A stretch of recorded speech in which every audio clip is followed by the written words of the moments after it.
touch my tra-la-la. My ding-ding-dong.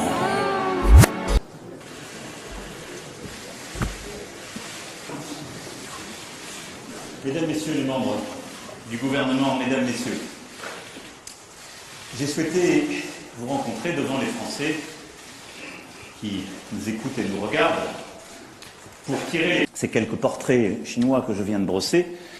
C'est pour cela que j'ai apporté une première réponse dès le 10 décembre dernier.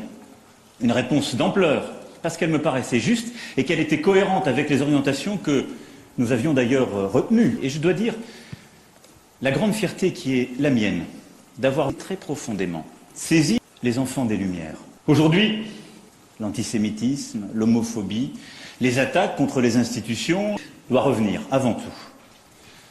Et avec lui l'indispensable exercice inédit dans les démocraties contemporaines, dans lequel je me suis bâti dans l'obscurantisme ou le complotisme.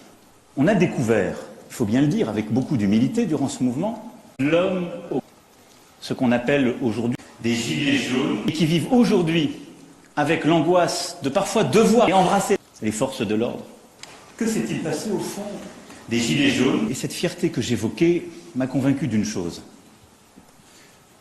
Nous sommes la famille des plis de la société qui se sont en quelque sorte et profondément soutenus dans l'obscurantisme ou le complotisme. Ensuite, un sentiment de manque de considération.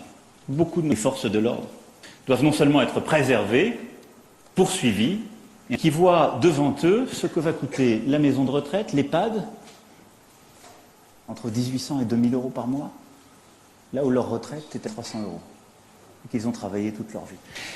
L'immigration, le numérique, le déclassement social, le vieillissement que je viens rapidement d'évoquer. Notre démocratie, notre organisation, notre administration. Il faut tout arrêter. Aujourd'hui, la Deuxième Guerre mondiale doit revenir avant tout.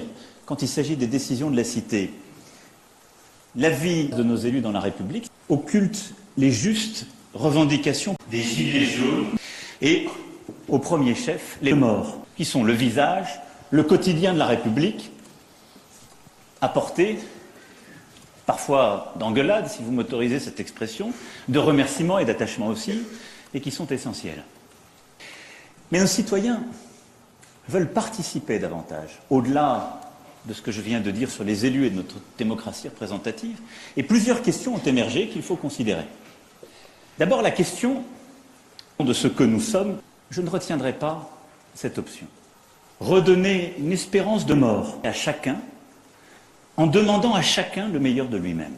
Réfléchir, c'est trop facile. Le droit de paix est aussi essentiel. Notre démocratie, je n'y crois pas.